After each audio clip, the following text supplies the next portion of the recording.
दारिद्र्यदहन शिवस्तोत्रम्।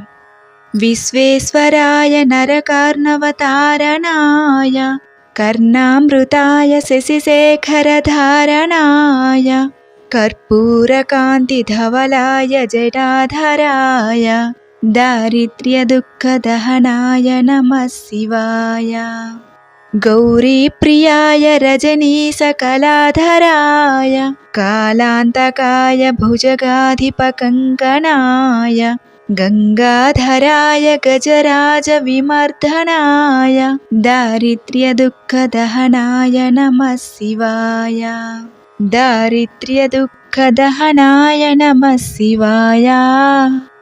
भक्तिप्रियाय भवरोगभयापहाय उग्राय दुःखभवसागरतारणाय ज्योतिर्मयाय गुणनामसुनृत्यकाय दारिद्र्यदुःखदहनाय नमः शिवाय।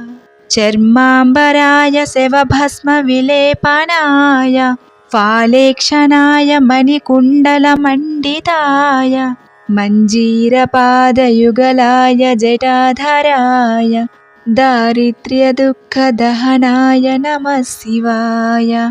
दारिद्र्यदुःखदहनाय नमः शिवाय। पञ्चाननाय